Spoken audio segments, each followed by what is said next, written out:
위기 뒤에 더 큰 위기가 찾아와서 절망했던 다윗과 그의 일행들이 다윗의 기도와 응답으로 아말렉을 뒤쫓아가서 가족들과 재산과 전리품을 다시 도로 찾고 획득하여 시글락으로 돌아오게 됩니다. 다윗을 따르던 사람들이 600명인데 200명은 지쳐서 아말렉 전투에 참여하지 못하고 부솔 시내에 머물러 있었고 나머지 400명만 전투에 참여하여 승리를 거두고 돌아오게 됩니다.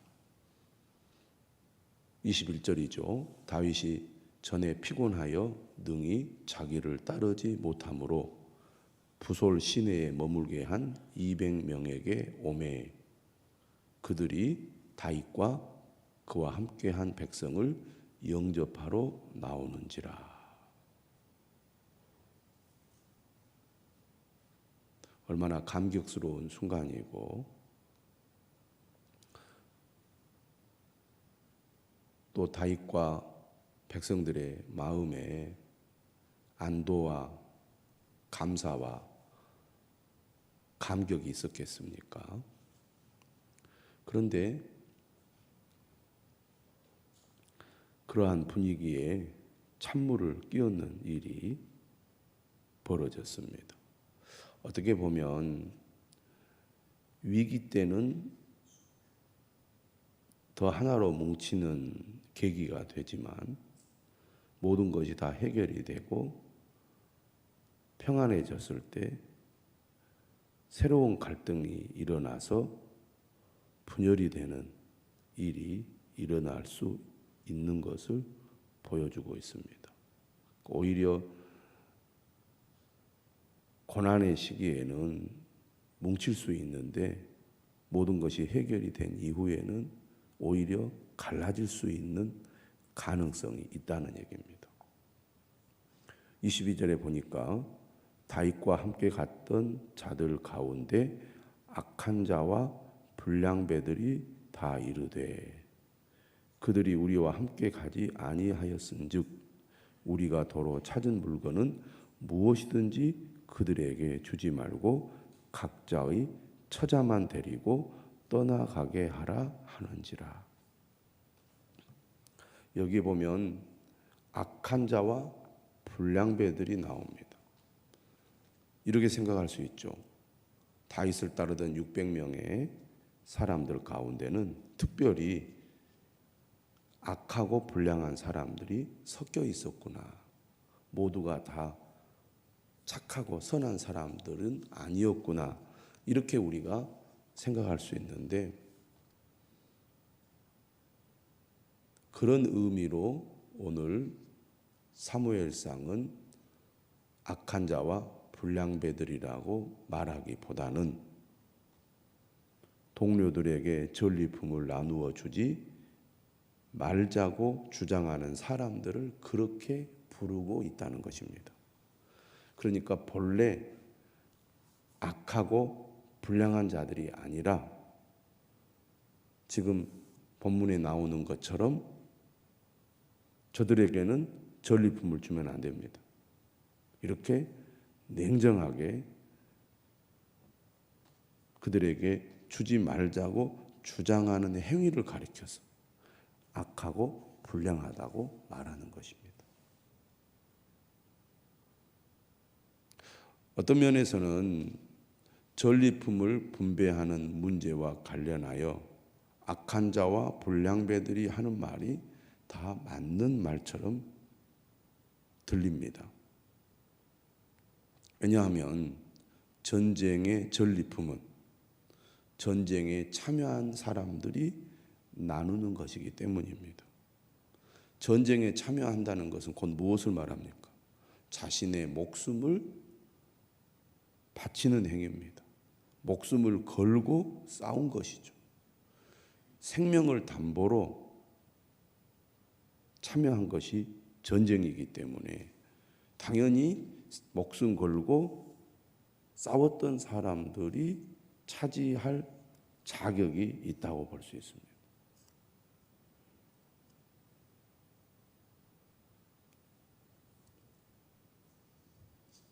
너희들은 이 전쟁에 참여하지 않았지 않느냐. 그러니 너희들에게는 자격이 없다. 우리가 목숨 걸고 싸웠으니 우리만이 이 전리품을 가져갈 자격이 있다. 그렇게 말을 해도 틀리지 않는 말입니다. 그런데 이러한 주장에 대해서 다윗은 오늘 어떻게 말하고 있는지 23절을 보시기 바랍니다. 다윗이 이르되 나의 형제들아 여호와께서 우리를 보호하시고 우리를 치러 온 그 군대를 우리 손에 넘기셨은즉 그가 우리에게 주신 것을 너희가 이같이 못하리라. 다윗이 그를 따르던 사람들을 이렇게 부릅니다. 나의 형제들아. 나의 형제들아. 우리는 남이 아니라는 거죠. 우리는 가족이라는 것입니다. 다윗은 지금 뭘 강조합니까? 공동체를 강조합니다. 600명의 사람들은 다윗과 함께 생사고락을 함께 하고 있습니다. 이스라엘의 대적인 블레셋 땅에 와서 그들이 하나 되어 살아가고 있잖아요. 그리고 여러 가지 어려움들도 함께 이겨내고 전쟁에도 참여하여 목숨을 걸고 싸우기도 했던 전우들이고 또 한 형제들인데 우리가 전리품 때문에 서로 마음이 나누어지고 분열된다면 이것은 결코 옳지 않은 일이다. 그런 얘기입니다. 우리는 형제다. 그러니 같이 웃고 같이 울고 같이 나누는 것이 가족이 지녀야 될 마음가짐이다. 이렇게 얘기를 하는 거죠. 그 호칭 자체. 그러면서 다윗이 어떤 얘기를 하느냐면 여호와께서 우리를 보호하시고 우리를 치러 온 그 군대를 우리 손에 넘기셨다. 다시 말하면 이 전쟁은 하나님께서 하신 일이다. 하나님께서 이루신 일이다. 하나님께서 우리에게 승리를 거두게 하신 것이다. 하나님이 주신 것이기 때문에 분명하게 언급하잖아요. 그가 우리에게 주신 것을 너희가 이같이 못하리라. 전쟁에 참여하여 승리하고 돌아온 사람들에게는 이런 권리가 없다. 전리품을 누구에게는 주고 누구에게는 줘서는 안 된다고 주장할 권리가 없다는 겁니다. 왜? 이 권리는 하나님께 있다는 얘기죠. 그러니까 목숨 걸고 싸운 사람들이 우리가 승리를 이루었기 때문에 우리가 나눌 자격이 있지 참여하지 않는 200명에게는 자격이 없다. 이렇게 말하는 것은 옳지 않다는 겁니다. 그들은 우리가 우리 힘으로 획득한 것이라고 생각하고 있다는 거죠. 그런데 다윗은 뭐라고 하느냐? 아니다. 우리가 승리를 거둔 것이 아니라 하나님이 승리를 거둔 것이고 하나님이 우리에게 주신 것이기 때문에 우리가 우리 뜻대로 해서는 안 된다는 겁니다.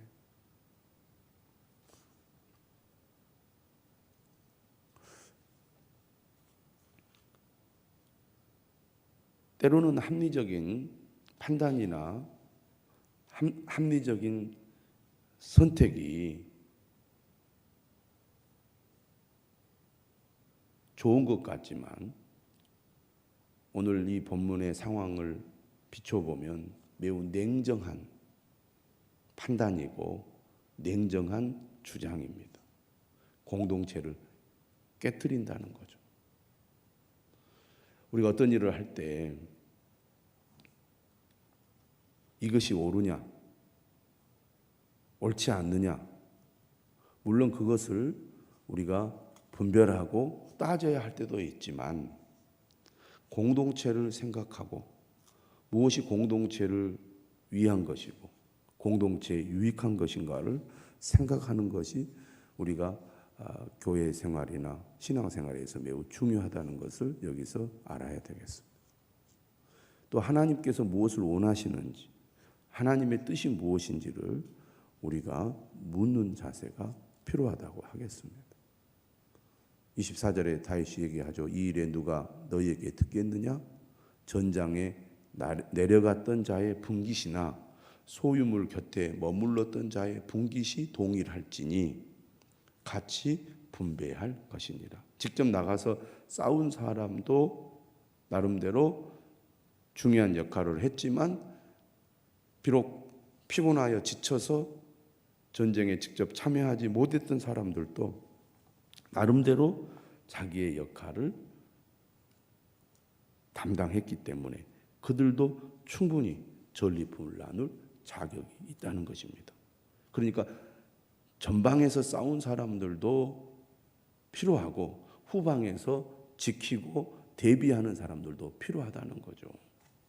물론 누가 더 공이 크냐, 그렇지 않느냐 따질 수도 있겠죠. 그러나 공동체를 위해서는 모두에게 공이 있고 또 자격이 주어지는 것이 공동체를 위해서 유익하다는 것이 다윗의 판단이었습니다. 그래서 25절 그날부터 다윗이 이것으로 이스라엘의 율례와 규례를 삼았습니다. 오늘 본문에 보면 전쟁에 직접 참여하지 못한 사람들의 마음에 얼마나 미안한 마음이 있었겠습니까? 그들 마음속에 죄송한 마음도 있을 것이고 어떤 면에서는 좀 부끄러운 마음도 있었을 것이고 다음에는 내가 더 잘해야 되겠다 이렇게 생각한 사람들도 있었을 것입니다. 그런데 그렇게 너희들은 자격이 없다, 너희들 어떻게 우리와 같이 가지 않고 여기에 머물러 있을 수 있느냐, 자신을 핑계 삼아서 못 가겠다고 그렇게 할 수 있느냐 막 이렇게 책임을 추궁하고 그러면 아마 그들의 마음에 상처가 될 뿐만 아니라 분열이 되어서 의욕이 상실되고 또 그렇게 주장하는 사람들에 대해서 어떤 부정적인 마음을 갖지 않겠습니까? 그러면 하나 되기가 어려울 수밖에 없는 것이죠. 오늘 다윗은 특별히 약한 자들에 대한 긍휼의 마음, 또 그들을 배려하고 그들을 돌보겠다는 그 의지를 잘 보여주고 있습니다. 공동체를 강화하기 위해서는 반드시 필요한 태도라고 자세라고 볼 수가 있겠습니다. 우리는 누가 더 공로가 있느냐, 누가 더 많은 기여를 했느냐, 누가 더 헌신했느냐 그것을 따지면서